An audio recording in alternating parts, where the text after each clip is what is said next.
Мақтаарал ауданының инфрақұрылымын дамытуға бір жылда 7-8 миллиард теңге бөлініп жатыр. Бұл туралы Түркістан облысының әкімі Өмірзақ Шөкеев аудан тұрғындарымен өткізген есепті кездесуінде айтты. Сондай-ақ аудан тұрғындарының заманауи аурухана туралы өтініштері орындалатынын жеткізді. Облыс басшысы жұмыс сапары барысында Мырзакент кентіндегі трансформатор жөндеу цехының жұмысымен танысты. 2015 жылдары өз жұмысын бастаған Нұр Шамы жауапкершілігі шектеулі серіктестігі 20-ға жуық адамды жұмыспен қамтыған. 10 мың киловатт күштік трансформаторларды жөндеу және өзге де ауқымды қызметтерді қоса атқаратын цехта кадрлар жетіспейді дейді кәсіпкер. Қазір дамып кеткен заман жәндегі мынау новый технология не деп бәрін өңдіріп енгіземіз десек, микросхемаларды, нелерді, сол нәрселерді түсіне бермейтін болып жатыр да көпшілік.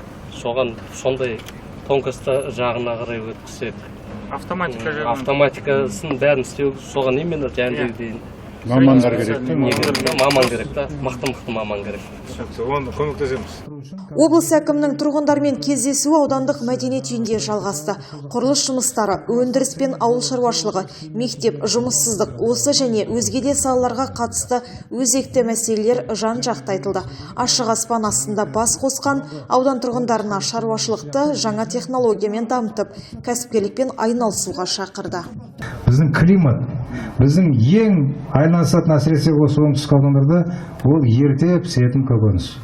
Міне көз, табыстың көзі. Жаңа ғана көрсеттім мен ана жерде Жетісайда. Біразда 12 гектар жерге капуста егіп, міне бүгін сатып жатыр. Россиядан келіп, поледен алып кетіп жатыр. 300 теңгеден асады килограммы. 300 теңгеден асады. Соны санап бердім мен. 12 гектар жерден қазір осы бір аптада урожайын сатса 500 мың доллар пайда табады. 500 мың. Бір гектардан 20 миллион теңге. Бұдан артық қандай бизнес керек? Ешқандай мұнайың да керек жоқ, газың да керек. Мынау тұр ғой бәрі. Бірақ уақытысында істеу керек. Бірақ сондай шаруашылық көп па? Аз бізде. Ауыл ел бесігі жобасы аясында 2021 жылы 10 елді мекенде 39 жоба іске асырылған.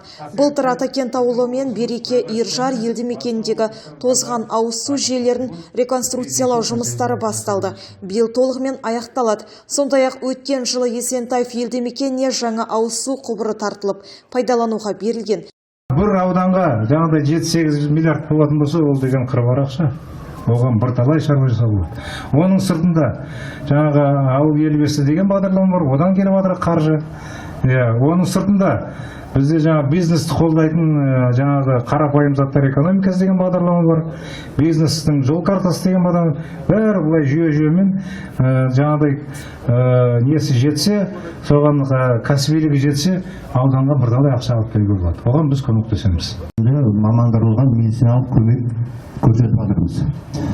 Енді ауданымызға заманауи медициналық жабдықтармен жабдықталған аурухана болса деген арманымыз бар. Электрмен және газбен қамту бағытында да жұмыстар қолға алынған. Аудан көлемінде жаңа шағын аудан, мектеп, балабақша салынды.